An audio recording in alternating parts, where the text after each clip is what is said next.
Let's take a look at another example. Roughly 12,000 Americans are diagnosed with thyroid cancer every year, which accounts for 1% of all cancer cases.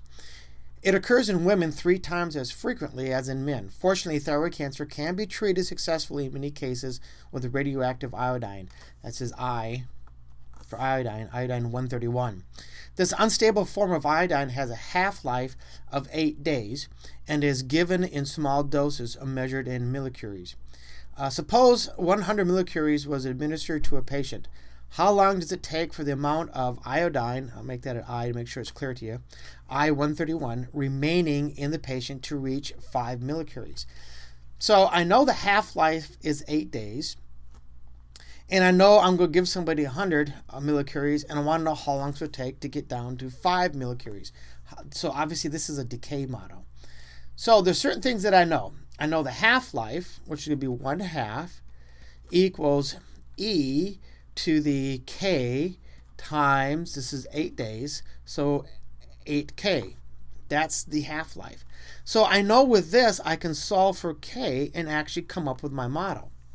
So this implies that log of 1/2 equals 8k, because obviously when I take the log on this side, 8k comes out, log or ln e is 1.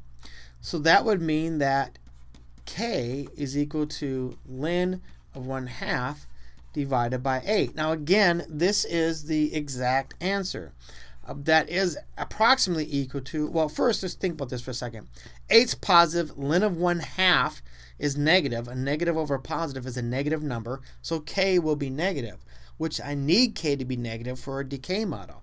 If this ended up being positive, right away I would know something wasn't quite right. I made a mistake someplace. So this is actually approximately equal to a negative 0.0866. So again, I would recommend staying with the exact answer as long as possible and then approximating at the very end, which I'm going to do in this case. So I do know that my function now, I'm going to call it f of t, is going to be equal to, see, I start off with 100, so this value right here is c0, the initial value. So this is going to be 100 e to the ln 1/2 over 8 t. Now notice I did not make this negative because it is negative. Ln 1/2 is a negative number. If I stuck a negative out here, the double negative is a positive, and all of a sudden I have a growth model. So what I want to know is the value of t, how long it's going to take until I'm down to 5 millicuries. Remember, t in this case is a number of days. So what I actually need to solve is 100 e to the ln 1/2 over 8 t equals 5.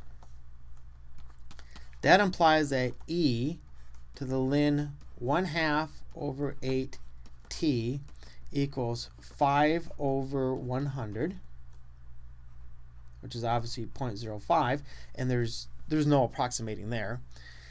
Take the log of both sides, and I will have ln of 1/2 over 8 times t equals ln of 0.05.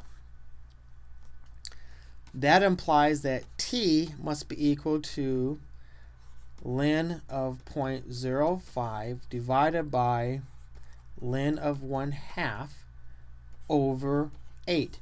Again, this is the exact answer. But obviously in that form it's not going to do me any good, so I need to put it in a calculator and now get an approximation. And when I do that, I get t is approximately 34.5754 days. So it's going to take about 34.5 days. Now, in this particular case, when I substitute this value in right here, rather than using an approximation, now I get t is approximately 34.5928 days. So there is definitely a difference. There's not much practical difference. It's still 34.5 days. It's not like we're going to In this particular case, we're going to be down to exact second where it's going to occur because this model is an approximation to begin with. But notice that there is definitely a difference here. So when you're thinking of this as a solution, like for an exam, especially something that may be automatically graded on some type of computer system, this could end up generating a wrong answer for you, whereas the exact answer and approximating in the last step could make the difference between a correct and a wrong answer numerically.